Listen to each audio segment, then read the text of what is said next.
Unfortunately, the meat of his run not working out exactly right, but that's the way she goes. You got to risk it for the biscuit, and sometimes it doesn't exactly go the way you want it. So Tim Durkee, he's safe.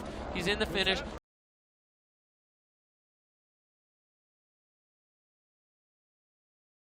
To go along with his top 10 score, that's still putting him on the way to qualifying for the Verbier Extreme.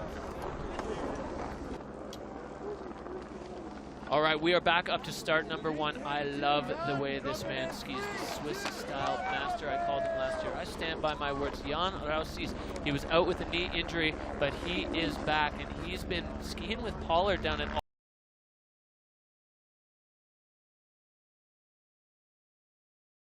bring it like we've seen some of the other guys bring that freestyle element onto the kicking horse face here. Oh, you see him just throwing the spray over the cornice there. It's still floating in the air. Jan Rouse is now starting to get into the meat of his run in the freestyle Alaska zone. Straight out of Verbier, just like Elizabeth Gerritsen. He is getting into the Gna right up here. You do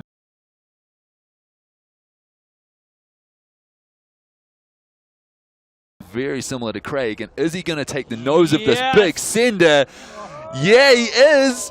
Damn, I was hoping someone's going to do that. We're waiting to one of the last riders of the day, and Jan Rausis does not disappoint, coming over to the George Rodney triangle and sending that deep.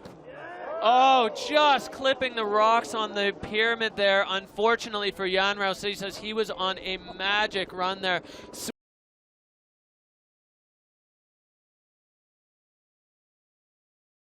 Unfortunately, just a little too slow off the nose of the pyramid and clipping rocks there. Looks like he's okay. He's up, he's riding.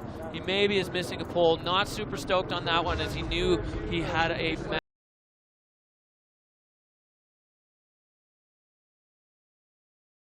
holding that grab, looking stylish. I think it must have just been the landing. You can see he punched through the rocks if you look back up at where his track. More mature, you see it in his skiing, but man, does he ever ooze style.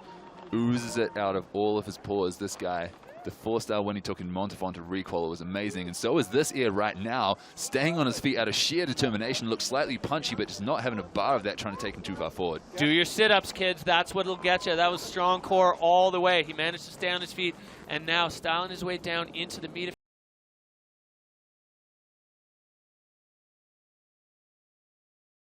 I think he got a little bit hung up and running just there, styling it out with a shifty off that hit, but I suspect he might have wanted a different trick. Getting into the deep now, though, he's into the Na zone, and nice tweaky safety off that one, too.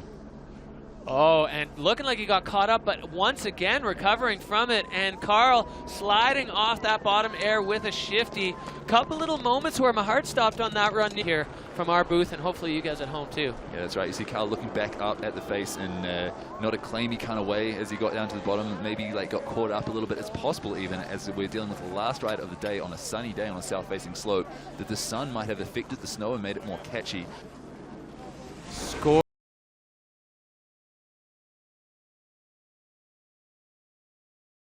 Today for the young Swiss rider, but happy to be down at the bottom on his feet. I'm happy he's down at the bottom on his feet. Wrapping up a wild day in the ski men's field here, Neil. What a show we just got. Yeah, that was an amazing show, and like you said, crazy change from Kristofer Turdell. You know, he usually skis like René Bakary, and now he just skied like George Rodney, absolutely changing it up. Swedes on top today, Kiwis and Americans not far behind, and I think that I've been happy with before, and kind of rolling into the finish area, knowing okay, this might be a good score as well.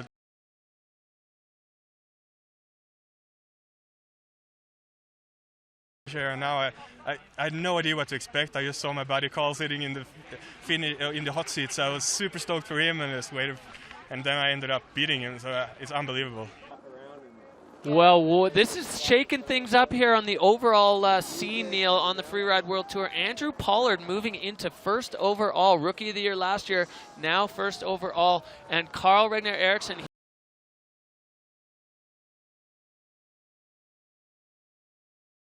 Three of those guys did really well last time, a little bit less, but they've still got some solid points sitting on. Yeah, so field's still wide open. I wouldn't say that it's the same as, say, the female snowboard category where Marianne's got a strong hold on the top. You know, another result in the next couple of comps could mix things up.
After action-packed and emotion-filled GPs in France, Italy, and last weekend in Portugal, it's make or break time for the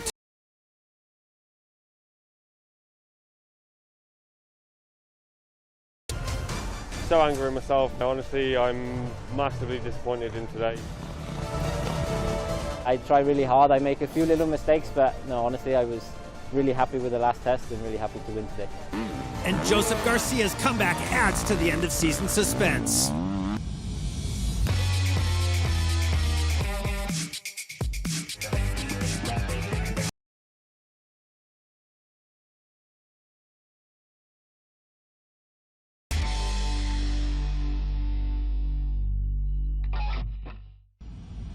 In this edition of your Enduro GP Highlight Show. After the toughest event of the season, what more does Portugal have in store for the Enduro GP paddock? Who will crash out and who will rise to the occasion?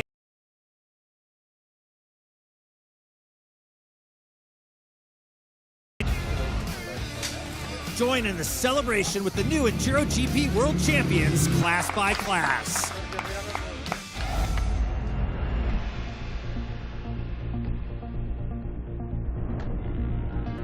Welcome back to the city of Marco de Canaveses for the last round of the 2020 Barilli FIM Enduro GP World Championship. The second Acerbis Grand Prix of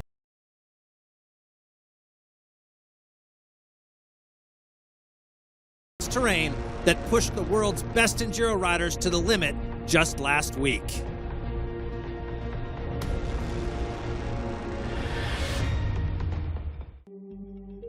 Great rivalries make great sport. Steve Holcomb has been the man to beat in Enduro GP since 2017. But in 2019, Brad Freeman snatched the crown. This year, both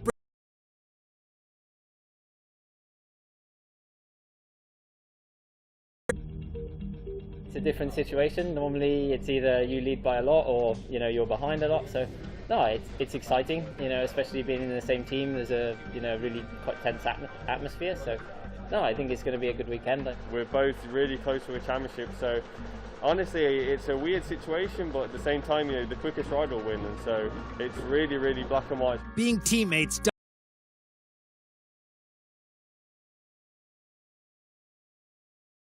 We're civil, so it's good. It's nice to have this, conflict.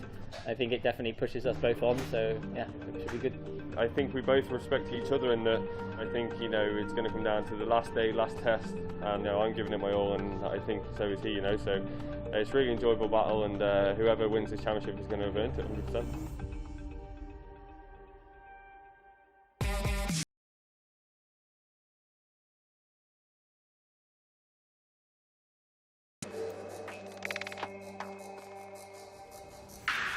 It's the last Saturday of the season. The paddock is a pressure cooker. World titles are on the line.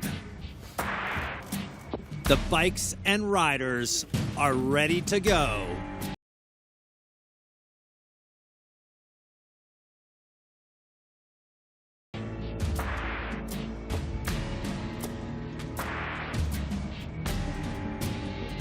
The conditions are almost identical to the weekend prior, but the ruts are deeper and the track is rougher.